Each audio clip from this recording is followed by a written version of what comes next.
Dark Entertainment Network. I'm the Gothic Rose, and you can find me live on TikTok every Wednesday at 7 p.m. Eastern Standard Time.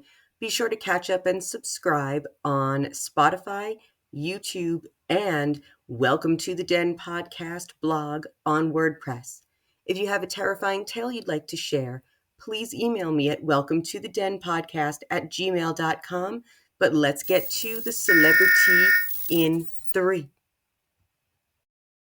Oh, Hollywood, thank you for distracting us from the fresh hell that I just talked about on the Daily Dive in 5.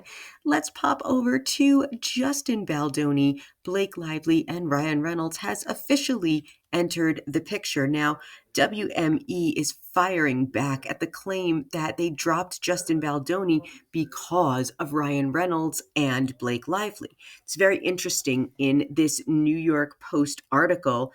WME dropped Baldoni 40 as a client in December after Lively filed a complaint. So it wasn't even a lawsuit. It was just a complaint against him. And, this whole sexual harassment orchestrating a smear campaign.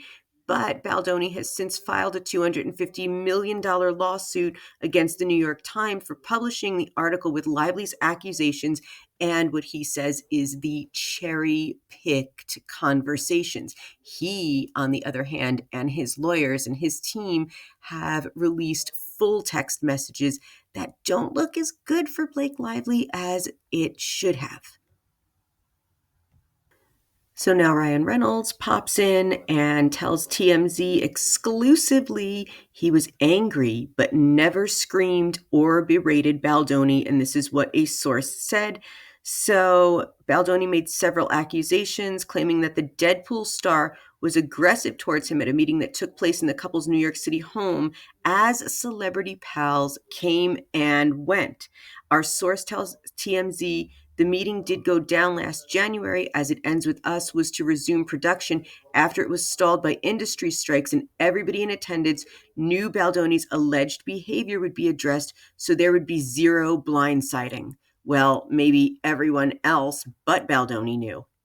You never know.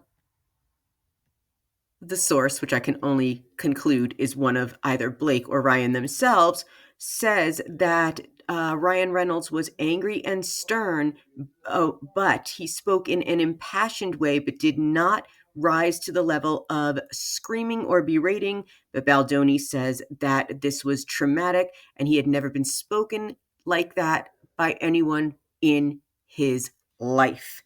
Very interesting stuff. And now I just want to take a moment to talk about what everyone else is talking about, which is this Meghan Markle, quote, return to Instagram with her lifestyle show With Love, Meghan, where she's trying to be Martha Stewart. It's boring. It's beige. It is just not what it should be. I watched the trailer. I cannot watch the rest.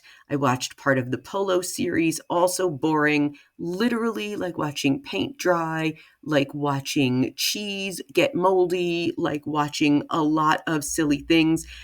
These two really need to give it up. They're just not connecting with the American audience. And that is what I think on this Celebrity in 3. Thank you for joining me in the den.